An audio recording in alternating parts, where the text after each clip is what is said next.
जय श्री कृष्णा मित्रों, मेरा नाम है संदीप और आप है सन्स व्यू पर। मित्रों, आज है जन्माष्टमी का दिन, तो आज हम बात करेंगे श्री कृष्णा के बारे में। बड़े बुजुर्गों से आपने सुना ही होगा कि अगर जीवन में कहीं भी फंस जाओ तो गीता का पाठ करना चाहिए। वो ऐसा इसलिए कहते हैं क्योंकि गीता में जीवन से जुड़ी हर बात के बारे में बताया गया है, और जब इंसान उसे पढ़ता है तो उसे अपनी समस्या से जुड़ी बात मिल जाती है और उसका समाधान भी। तो मित्रों, आज हम ऐसी बातों के बारे में बात नहीं करेंगे जो गीता में कृष्ण जी ने बताई है, क्योंकि वो आपको YouTube पे बहुत मिल जाएंगी, और ना ही ऐसी बातों के बारे में बात करेंगे जो उन्होंने किसी घटना के द्वारा हमें सिखाने की कोशिश की है। जैसे कि श्री कृष्ण ने गोवर्धन पर्वत उठाया तो वो किस वजह से उठाया, क्योंकि जब इंद्रदेव की पूजा न करने पर इंद्र को गुस्सा आ गया था, तो कृष्ण ने यही संदेश दिया था कि भगवान अपने भक्तों को डरा कर नहीं रख सकता है। इंद्र की पूजा? हाँ, ये इंद्र हमारा क्या करता है बाबा, जिसके लिए आप उनकी पूजा करते हैं? और यदि इस प्रकार उनकी पूजा ना की जाए तो अवश्य देवता क्रोधित हो जाएंगे।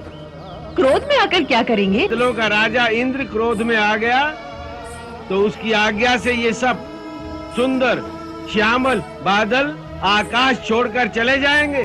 मुझे तो ये इंद्र भगवान नहीं लगता। उसकी पूजा करो, उनके नाम का यज्ञ करो तो वर्षा करेंगे, ना करो तो बादलों को हटा लेंगे। यह तो किसी व्यापारी के लक्षण है, भगवान के नहीं। हमें इंद्र यज्ञ को छोड़कर गिरि यज्ञ और गौ यज्ञ आरंभ करना चाहिए। इसी से हम सबके मनोरथ सफल होंगे। ऐसी बहुत सी बातें हैं जो हमें एज ए लेसन सीखने को मिलती है, लेकिन मैं आज बात करूँगा उनसे मिली लर्निंग्स के बारे में, जो हमें उनके एक इंसान होने के रूप में सीखने को मिलती है। अक्सर लोग उनके लेसन्स के बारे में बात करते हैं, उनके लर्निंग्स के बारे में कोई बात नहीं करता। तो आज हम जानेंगे लर्निंग फ्रॉम कृष्णा। तो बिना किसी देरी के लेट्स गेट स्टार्टेड। तो मित्रों, पहली लर्निंग के बारे में बात करूं तो वो है हर काम को करने की एक सही उम्र होती है। जैसा कि अगर आप देखेंगे कि जब वो छोटे थे तो माखन चुरा कर खाया करते थे, लेकिन आप फिर कभी ये नहीं सुनेंगे कि बड़े होने के बाद उन्होंने कुछ चुराया हो। और ऐसे ही जब वो थोड़े और बड़े हुए तो हम उनके राधा के साथ रासलीला के किस्से सुनते हैं। ऐसे ही जब वो अर्जुन के साथ होते हैं तो एक योद्धा की भांति व्यवहार करते हैं। तो इससे हमें सीखना चाहिए कि हर काम करने की एक उम्र होती है, और वो काम उसी उम्र में अच्छा लगता है। राधा के साथ इतना गहरा प्रेम होने के बाद भी श्री कृष्ण ने जाने के बाद एक बार भी मुड़कर नहीं देखा। अब ऐसा नहीं होना चाहिए कि आपका तो बुढ़ापा आ गया है लेकिन आपकी रासलीलाएं ख़त्म नहीं हो रही है। दूसरी बात जो हमें सीखने को मिलती है वो यह है कि कृष्ण जी जब किशोर अवस्था में थे तब वो गाय चराने जंगल में जाया करते थे।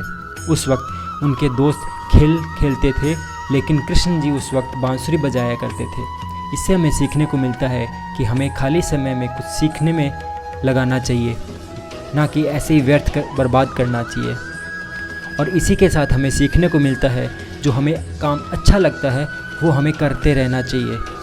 जैसे उन्हें बांसुरी बजाना अच्छा लगता था तो वो खाली समय में बांसुरी बजाया करते थे। तो मित्रों, ऐसा करने से हमारा दिमाग रिलैक्स होता है और मन शांत होता है। तीसरी लर्निंग है जो हमें उनसे सीखने को मिलती है कि हमेशा मुस्कुराते हुए रहना चाहिए, चाहे कैसी भी परिस्थिति हो। अभी तक लगभग टीवी पे 3 कृष्ण जी दिखाए गए हैं, लेकिन उनको हमेशा मुस्कुराते हुए दिखाया गया है। अगर हम मुस्कुराते हैं तो उसका अच्छा प्रभाव हमारे काम पर भी पड़ता है और हमारे आसपास का वातावरण भी खुश रहता है। और अगर जो इंसान हमेशा ही उदास रहता है उसके तो लोग भी पास नहीं आते हैं। जैसे कि हम श्री कृष्ण को देखें कि वो हमेशा मुस्कुराते रहते थे, चाहे कैसी भी परिस्थिति क्यों ना हो। अगली लर्निंग जो है वो यह है कि हमेशा वहीं जाना चाहिए जहां हमें प्यार और रिस्पेक्ट मिले। यहाँ पे मुझे वो किस्सा याद आ रहा है जब श्री कृष्ण शांति दूत बनकर हस्तिनापुर जाते हैं और दुर्योधन के साथ खाना खाने से मना कर देते हैं और विदुर के यहाँ खाना खाते हैं, क्योंकि दुर्योधन के इनविटेशन में प्यार और रिस्पेक्ट नहीं था, क्योंकि दुर्योधन श्री कृष्ण को दुश्मन मानता था। भोजन का समय है वासुदेव। मैं आपसे फिर से यही निवेदन करूंगा कि यदि आप मेरे साथ भोजन करें तो मैं उसे आशीर्वाद समझूंगा। तुम यदि सचमुच मुझे भोजन करवाना ही चाहते ना युवराज दुर्योधन, तो अब तक मेरा शांति प्रस्ताव मान चुके होते। भोजन तो मैं विदुर जी के घर ही करूंगा। 5वीं लर्निंग जो है वो आज के समय के हिसाब से बहुत ज़रूरी है। जैसे हमने पहले बात की थी, श्री कृष्ण माखन चुरा के खाया करते थे, लेकिन यहाँ पे सीखने की बात यह है कि जब भी वो मटकी फोड़कर माखन चुराया करते थे, सबसे पहले माखन अपने दोस्तों को दिया करते थे। तो यहाँ हमें सीखने को मिलता है कि शेयरिंग इज़ केयरिंग, मतलब कि जब भी हम किसी की मदद से कुछ काम करते हैं तो हमें उस दोस्त का हिस्सा भी उसे देना चाहिए और यह नहीं सोचना चाहिए कि सारा प्रॉफिट मैं ही खा लूँ। तो मित्रों, लर्निंग्स तो बहुत हैं, लेकिन उन्हें एक वीडियो में समेटना नामुमकिन है।